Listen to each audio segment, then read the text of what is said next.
as you guys can see, I've changed my channel to the Pixar Nerd. But anyway, yeah, I hope you enjoyed this video. So Win or Lose from Pixar recently came out, and I think I speak for most people when I say this show is absolutely amazing, and I honestly love it.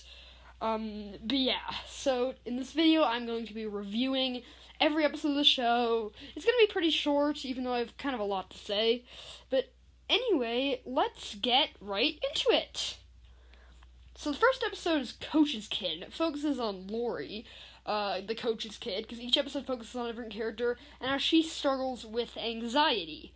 I think this episode was really good. It was actually pretty relatable, because I actually do have a lot of anxiety, and the sweat blob was actually pretty funny, too. So, this episode was pretty good. It was actually a really nice introduction to the show, and kind of setting up everything. So yeah, episode 1, really good. Episode 2 is called Blue, and it is about Frank, the umpire for the team, who is also a teacher.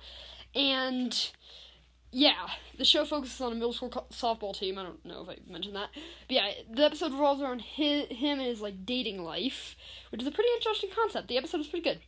And then episode 3 focuses on Rochelle. It's called Raspberry, and how she sometimes has to be the adult, and how how she gets so kind of dependent on wanting money that she starts to help other students cheat. And again, a really, really great episode, pretty emotional too. Episode 4 is called Pickle, and it focuses on Rochelle's mom, a single social media mom named Vanessa, and how kind of she deals with what's going on with Rochelle and finding out everything, as well as how she's a little dependent on social media. And this episode was actually really good. This is one of my favorites alongside episode 2. The character of Vanessa is really great. It was a funny episode too, so yeah. Episode 5 is probably my least favorite, even though I do kind of relate to it, having a big imagination. It focuses on Ira, the little brother of Taylor, who's a player for the team, and yeah, it focuses on how he has a really great imagination, but also how his need for friends gets mixed in with the Bleacher Creatures, which is a gang of not so good people at his school. And yeah, this episode is pretty good, even though I couldn't really connect to Ira as much.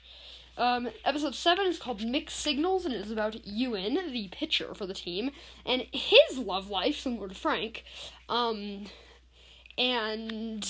how his relationship with Taylor, the big sister of Ira. And yeah, overall I think this episode is pretty good. And I really liked Ewan's story. Yeah.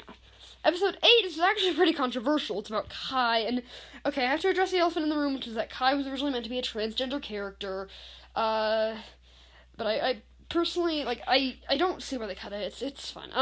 Anyway, back to the episode, because I don't support the decision, but I'm fine that they did it. The episode is pretty good. Kai is a pretty good character, and yeah, it was a really nice episode. Then we get to the finale, the amazing finale. While it does focus on the coach, it also wraps up everyone's stories in a brilliant, wonderful way. The coach's story was amazing. The entire show came full circle. It is everything you could have ever wanted from a perfect finale. Yeah, it was amazing. But yeah, and I also watched the making of documentary, which is pretty good. I always love Pixar making of documentaries. But yeah, overall, the show is amazing. It's really relatable. It's funny at times, but it also is not afraid to hit those classic Pixar emotional beats.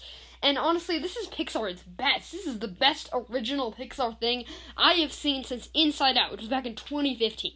But anyway, I hope you enjoyed this video.